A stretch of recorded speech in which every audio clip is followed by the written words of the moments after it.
Hello bull trackers दोस्तों, मुबारक हो। Officially हम वर्ल्ड के फास्टेस्ट ग्रोइंग नेशन बन गए हैं। लेकिन ऐसा लगता है कि मार्केट इस डेटा को या तो मान नहीं रहा है या इससे खुश नहीं है। ऐसा क्यों, आइए समझते हैं।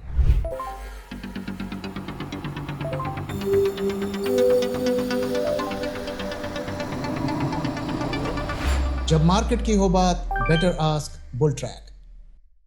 तो फ्राइडे के दिन शाम को जीडीपी का डेटा आता है और सबको सरप्राइज कर देता है। सबकी एक्सपेक्टेशंस के बियॉन्ड हमें डेटा देखने को मिलता है। यहाँ तक कि इकोनॉमिस्ट भी सरप्राइज हो जाते हैं। तो जो Q2 का जीडीपी का डेटा आया है वो 7.9% का रिकॉर्ड किया है, जो कि 6 क्वार्टर का हाईएस्ट लेवल है। और अगर हम पिछले क्वार्टर से कंपेयर करें तो 7.1 था, यानी कि 7.1 से हम 7.9 पहुंच गए। और इसके पीछे वजह जो ऑफिशियल रीजंस बताए जा रहे हैं वो ये है कि रूरल कंजम्पशन बढ़ा है, एग्रीकल्चर में ग्रोथ बढ़ा है, प्राइजेस काफ़ी कम हो गए, सस्ते हो गए हैं, टू व्हीलर्स में काफ़ी ज़्यादा सेल हुई है, और जो अर्बन एरियाज़ है वहाँ पर वेजेस बढ़े हैं, यानी कि लोगों की सैलरी बढ़ी है। तो मैं आपसे जानना चाहता हूँ कि आप में से कितने लोगों की सैलरी पिछले क्वार्टर में बढ़ी हैं।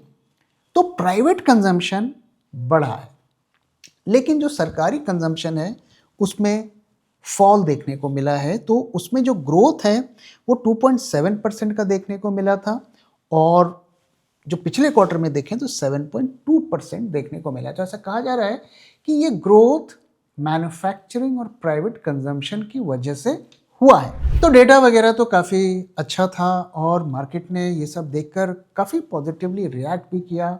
लोगों को उम्मीद थी कि आज मार्केट खुलेगा तो गैप अप खुलेगा, उसके बाद हमें एक सस्टेनेबल रैली भी देखने को मिलेगी। और मार्केट्स खुले भी गैप अप, हालांकि बहुत ज़्यादा तेज़ी हमें नहीं देखने को मिली, लेकिन उसके बाद धीरे धीरे धीरे धीरे मार्केट्स फिसलते रहे और सबको सरप्राइज करते हुए by end of the day negative closing हमें देखने को मिली। तो ऐसा क्या हो गया? क्योंकि डेटा पॉजिटिव है, कमेंट्री पॉजिटिव है, सब कुछ अच्छी अच्छी बातें लोग कर रहे हैं, फिर मार्केट ने क्यों पॉजिटिवली रिएक्ट नहीं किया? इसकी कई सारे रीजंस हैं, आइए एक एक करके उस पर बात करते हैं। तो पहला जो रीज़न है कि आईएमएफ ने इस डेटा पे एक सॉर्ट ऑफ क्वेश्चन मार्क लगा दिया। उन्होंने जो नेशनल अकाउंट डेटा है उसको सी कैटेगरी पे डाल दिया है। अब 4 कैटेगरी होती है, ए बी सी डी, तो उन्होंने डी तो नहीं किया, डी यानी कि बिल्कुल ही फर्जीवाड़ा, तो सी पे रखा है। हालांकि ये उन्होंने कहा है कि हम इस रेटिंग को दोबारा रिव्यू करेंगे जब वो हम फाइनल डेटा उन्हें सबमिट करेंगे। अब आईएमएफ कोई देखिए प्राइवेट ऑर्गेनाइजेशन नहीं है, तो हम पूरी तरीके से उनके जो कंसर्न्स हैं या जो रिव्यू है उसको खारिज भी नहीं कर सकते। पूरी दुनिया में आईएमएफ को सीरियस लिया जाता है और हर कंट्री उनसे डील भी करती है। लेकिन हम ये भी नहीं कह सकते कि पूरी तरीके से जो वो कह रहे हैं वो सच है, क्योंकि उन्होंने खुद कहा है कि हम इस डेटा को दोबारा से रिव्यू करेंगे और अपनी रेटिंग को भी अपग्रेड कर सकते हैं। तो इसका परिणाम ये होता है कि एक एलिमेंट ऑफ डाउट आ जाता है, खास करके जो फॉरेन इन्वेस्टर्स हैं, पोर्टफोलियो मैनेजर्स हैं, वो जब इस रेटिंग को देखते हैं तो उन्हें लगता है कहीं ऐसा तो नहीं कि डेटा गलत है। तो इसका एक नेगेटिव सेंटिमेंट हमें देखने को मिला। दूसरा जो रीज़न था कि पिछले कई महीनों से एक एक्सपेक्टेशन बिल्डअप होने लगी थी कि दिसंबर में आरबीआई एक बड़ा रेट कट करेगा। इसके एंटिसिपेशन में फिनेंस के स्टॉक्स, बैंक के स्टॉक्स ऑलरेडी रैली कर रहे थे और बैंकिंग सेक्टर नई ऊंचाइयों पर पहुंचने लगा था। लेकिन ये सब कुछ प्राइस्ड इन होने की वजह से अब लोगों को थोड़ी डिसअपॉइंटमेंट हो रही है। उन्हें लग रहा है कि शायद अब ये रेट कट नहीं होगा, क्योंकि ज़रूरत से ज़्यादा, एक्सपेक्टेशन से ज़्यादा की ग्रोथ रिकॉर्ड की गई है। तो ये जो रेट कट की जो अब होप थोड़ी कम होती हुई दिख रही है, ऐसा मेरा अनुमान नहीं है, ऐसा हमारे कंट्री के टॉप इकोनॉमिस्ट का मानना है। तो अभी एक पोल कराया गया, लीडिंग जो इकोनॉमिस्ट हमारे कंट्री में, उसमें 13 में से 9 जो इकोनॉमिस्ट हैं, और ये इकोनॉमिस्ट कोई प्रोफेसर लेक्चरर नहीं है, ये जो फाइनेंशियल इंस्टीट्यूशंस हैं, बैंक्स हमारे सरकारी बैंक्स हैं, उनके इकोनॉमिस्ट है, और उनका कहना है 13 में से 9 इकोनॉमिस्ट का ऐसा मानना है कि rate cuts further rate cuts इस दिसंबर पॉलिसी में जो अगले इस हफ्ते होने वाले हैं वो नहीं होंगे, और बाकियों का मानना है अगर हुआ तो बहुत माइनर होगा, 0.25% का। जबकि मार्केट अब तक ये एक्सपेक्ट कर रहा था कि कुछ बड़ा होगा, जैसा कि हमने जो कुछ महीने पहले देखा जब आरबीआई ने 1% का कट किया। तो जब इतना जीडीपी ग्रोथ हुआ तो उसकी वजह से इंटरेस्ट रेट्स में कट क्यों नहीं होंगे, इसके कई रीजंस हैं। तो देखिए, एक जो कॉमन रीज़न होता है कि जब भी जीडीपी ग्रोथ बहुत ज़्यादा होता है, यानी कि बहुत ग्रोथ हो रहा है, बहुत मैन्युफैक्चरिंग हो रही है, तो ग्रोथ जब होगा तो लोगों को कैपिटल की ज़रूरत पड़ेगी, और जब कैपिटल की डिमांड होगी तो इंटरेस्ट रेट्स यूजुअली बढ़ते हैं, और जब इतना कैपिटल इकॉनमी में घूमेगा तो इन्फ्लेशन बढ़ेगा। तो ऐसे में सेंट्रल बैंक्स क्या करते हैं कि वो इंटरेस्ट रेट्स को बढ़ा देते हैं ताकि मनी सप्लाई कम हो और महंगाई ना बढ़े। तो ऐसा इकोनॉमिस्ट का मानना है कि ये जो अनएक्सपेक्टेड ग्रोथ हमें देखने को मिला, इसकी वजह से जो आरबीआई है वो कम से कम करंट रेट्स को मेंटेन रखेगा, नहीं उसमें फर्दर कट करेगा, और करेगा भी तो बहुत मामूली एक टोकन कट करेगा। दूसरी जो प्रॉब्लम है जिसकी वजह से रेट कट नहीं होंगे वो ये है कि जो बैंकों की जो क्रेडिट डिपॉजिट सिचुएशन है वो ऑलरेडी बिगड़ी हुई है। अभी हर बैंक परेशान है कि लोग हमारे बैंक में पैसा नहीं रख रहे हैं, और आरबीआई रेट कट्स कर रहा है और वो डिपॉजिट के रेट्स बढ़ा रहे हैं। मैंने आपके साथ शेयर भी किया कि आरबीआई ने सीनियर सिटीजन के इंटरेस्ट रेट्स को बढ़ाया, और कई बैंक्स भी ऐसा कर रहे हैं। वो लालच दे रहे हैं कि आप हमारे पास पैसा रखिए। अब अगर वो फर्दर रेट कट करेंगे तो ये सिचुएशन और भी ज़्यादा बिगड़ जाएगी। और ध्यान रहे कि जब भी रेट कट्स होते हैं तो जो डिपॉजिट है उसका रेट हमेशा से इमीडिएटली नहीं गिरता है, पर जो लोन होता है वो जल्दी गिर जाता है। इसकी वजह से बैंकों की प्रॉफिटेबिलिटी पर इम्पैक्ट पड़ता है। और आप देखिए, बड़े बैंक्स के जो नेट इंटरेस्ट मार्जिन है इसी वजह से प्रेशर में चल रहा है, और उसका परिणाम ही आज आपको देखने को मिला कि जो बैंक्स के ज़्यादातर बैंक्स आज नेगेटिव में रहे, जो पॉजिटिव में रहे बहुत ही फ्लैट रहे। इक्का दुक्का बैंक जैसे कोटक बैंक थे वो थोड़ा 1% से ऊपर रहे। तो ये जो फाइनेंशियल सेक्टर की वीकनेस हमें आज मार्केट में देखने को मिली, और इसी का इम्पैक्ट रियल्टी सेक्टर में भी हमें देखने को मिला क्योंकि वो भी नेगेटिव रहा।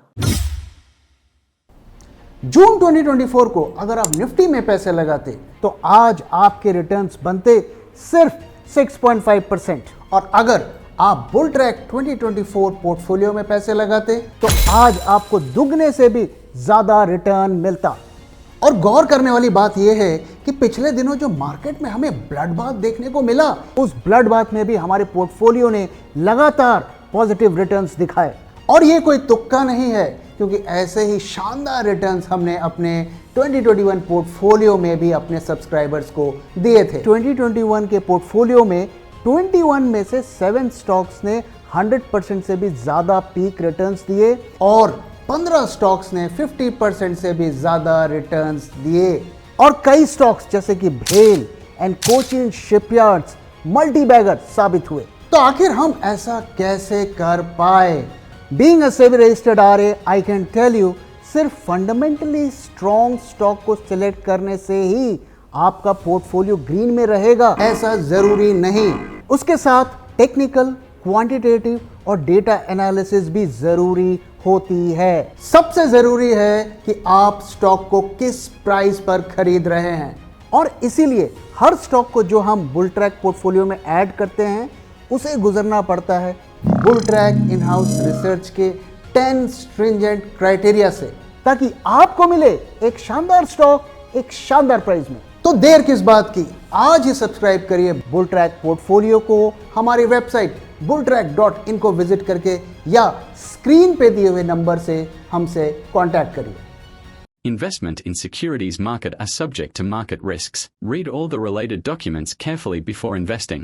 और जो तीसरा रीजन है जिसकी वजह से रेट कट्स की पॉसिबिलिटी और कम हो गई है, वो है जो हमारा ट्रेड डेफिसिट है। जो दोस्तों हम जानते हैं कि जब से ये टैरिफ्स वगैरह लगे हैं हमारे एक्सपोर्ट्स में कमी आई है, इसको हम नकार नहीं सकते।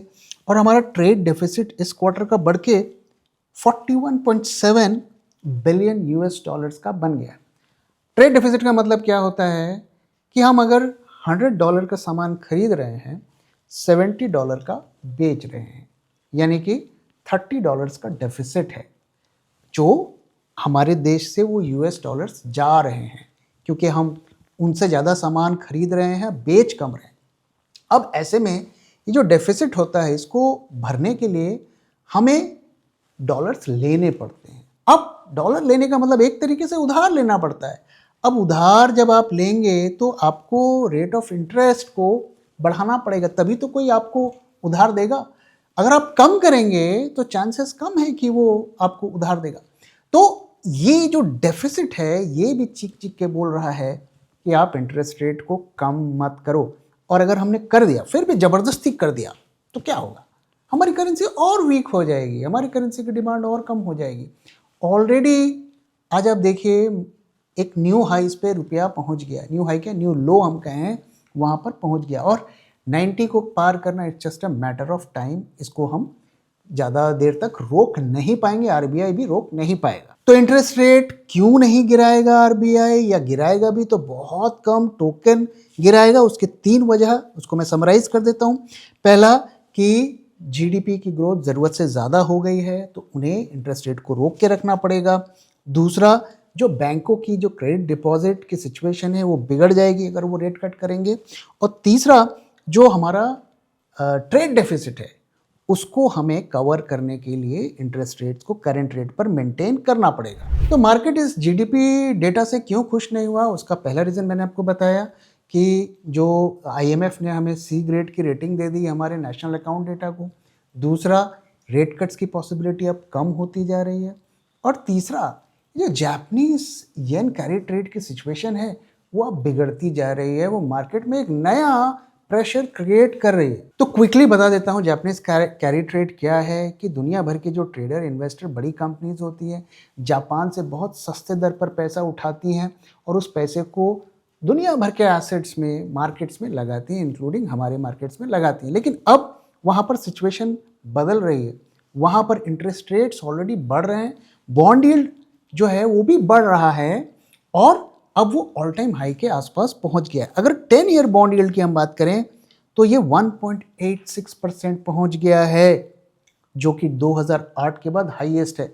आपको ये फिगर छोटी लग रही होगी, लेकिन जापान में एक टाइम पर नेगेटिव इंटरेस्ट थे, यानी कि बैंक में पैसे रखने के लिए भी इंटरेस्ट देने पड़ते थे।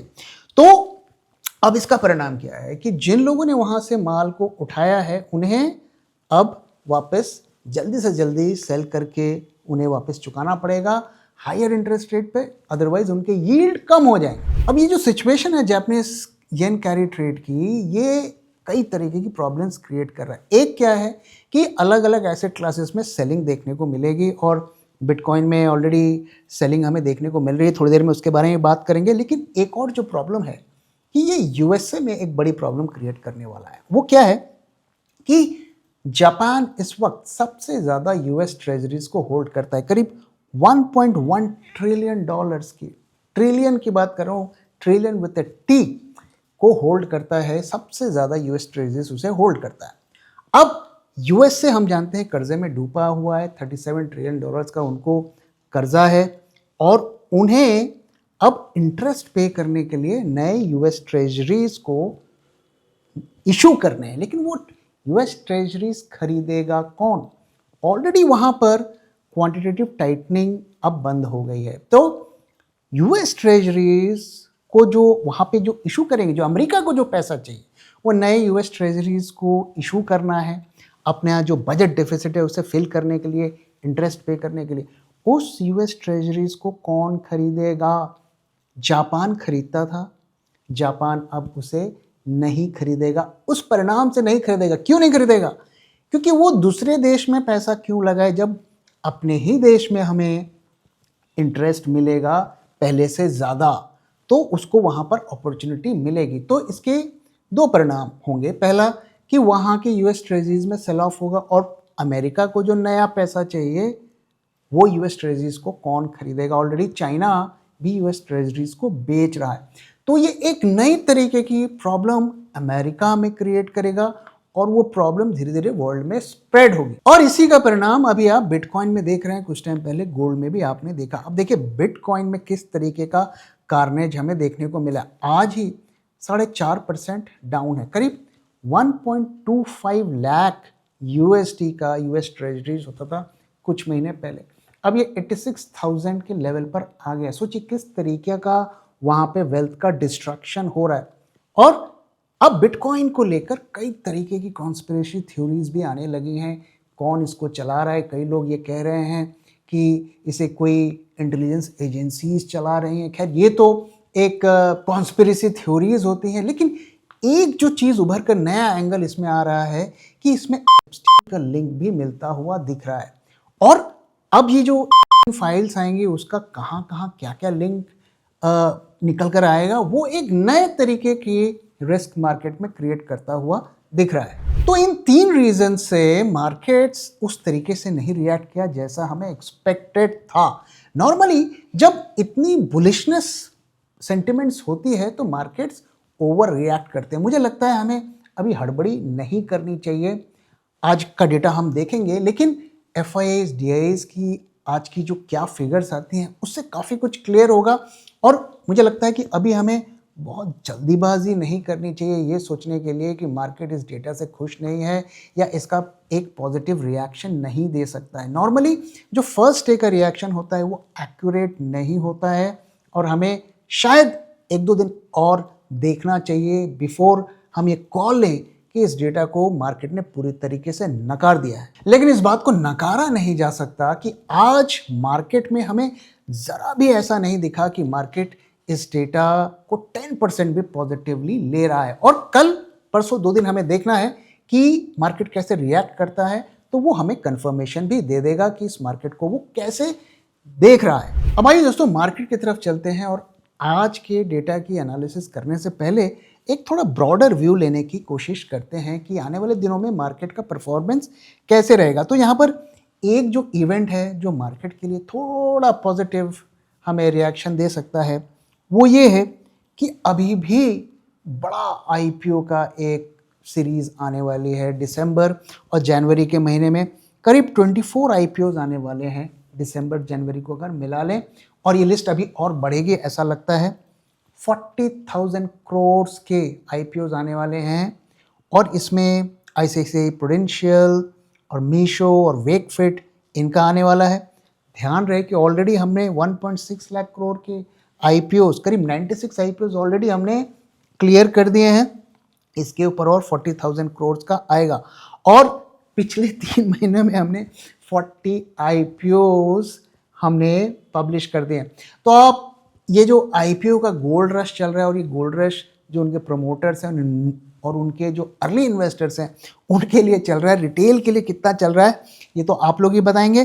तो ये एक फैक्टर मार्केट के लिए थोड़ा फेवरेबली एक्ट कर सकता है और हो सकता है कि मार्केट यहाँ से शार्पली ना गिरे नियर टर्म में जब तक कि कोई ग्लोबल इवेंट ना आ जाए। लेकिन इसकी संभावना भी बहुत कम है कि कोई हमें शार्प राइज आने वाले दिनों में हमें मार्केट में देखने को मिलेगा। और एक और जो फैक्टर हमें नहीं भूलना चाहिए कि काफ़ी लोग अगर आप देखें ये कंप्लेन कर रहे हैं कि मार्केट्स बेशक ऊपर जा रहे हैं, उनके पोर्टफोलियो अभी भी रेड में है और रिकवर नहीं कर रहे हैं। उसकी वजह सिंपल है कि जो एडवांस डिक्लाइन अगर आप देखेंगे कि वो पुअर है। फरवरी के बाद से अब तक का सबसे पुअर एडवांस डिक्लाइन हमें देखने को मिला है, करीब 0.89, यानी कि जितने जो स्टॉक्स हैं वो ज़्यादा स्टॉक्स डाउन जा रहे हैं, कम स्टॉक्स अप जा रहे हैं।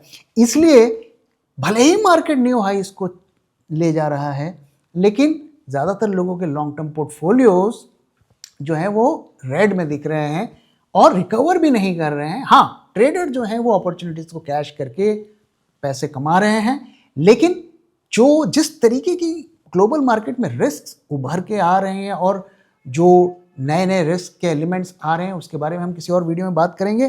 तो वो एक ये इंडिकेट कर रहे हैं कि आने वाले दिनों में मार्केट में बहुत ज़्यादा उठा पटक होगी। अब आइए दोस्तों आज के मार्केट डेटा की तरफ चलते हैं। तो सबसे पहले जो सेंटीमेंट ट्रैकर है उसकी बात करते हैं। तो फ्राइडे के दिन से आज के दिन में कोई मेजर बदलाव नहीं है।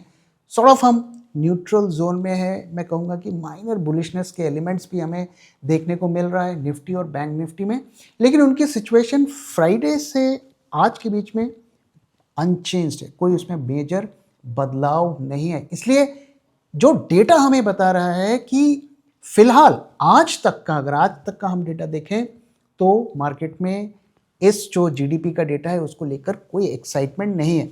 अब आइए थोड़ा डेटा को डिटेल में देख लेते हैं। तो आज 1 नवंबर है और हम 26,000 के ऊपर सस्टेन कर रहे हैं, which is a good thing.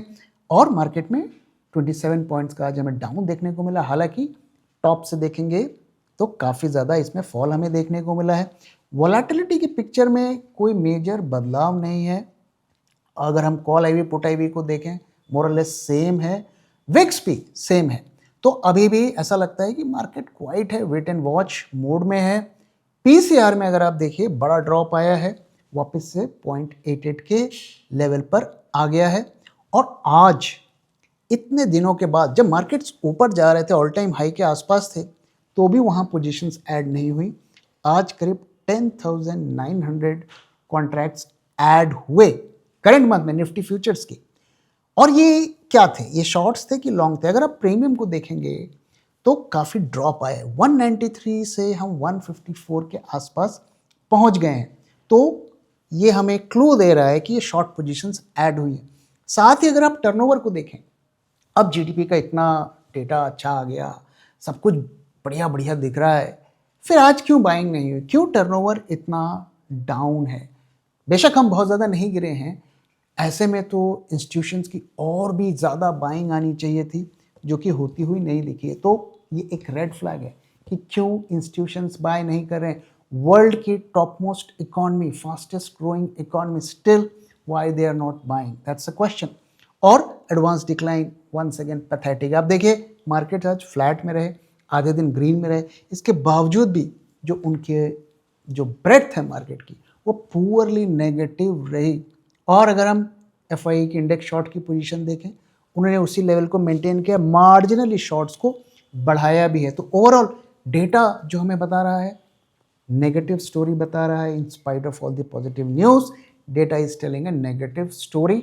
अब कल का दिन देखते हैं क्या इसका रिपीट होता है या कुछ और चीज़ें मार्केट को के नॉलेज आती है और वो अपने सेंटिमेंट्स को रिवर्स करते हैं। जहाँ तक लेवल्स की बात करें तो अभी वहाँ पर कोई बदलाव नहीं है और मुझे लगता है कि मार्केट अभी ये 300-350 पॉइंट के बीच में फ्लक्चुएट इसको करना चाहिए। और हमारा अभी भी शॉर्ट करने का लेवल वही बना हुआ है 25,840, प्रोवाइडेड कि हमारा जो सेंटिमेंट ट्रैकर है वो बेरिश टेरिटरी में आए, जो कि अभी तक नहीं आया है, वो अभी न्यूट्रल जोन पे ही लगा हुआ है। तो इसलिए इस वक्त निफ्टी में अपॉर्चुनिटी नहीं है ट्रेडिंग की, हमें निफ्टी के बाहर और अपॉर्चुनिटीज़ को तलाश करना चाहिए। तो दोस्तों इसी के साथ इस वीडियो को मैं यहाँ पे ख़त्म कर रहा हूँ। वीडियो कैसा लगा जरूर बताइएगा और अपना फीडबैक भी शेयर करना मत भूलिएगा। आप क्या सोचते हैं जीडीपी के आंकड़ों के बारे में और मार्केट के रिएक्शन के बारे में? So thank you very much for watching and thank you for your time.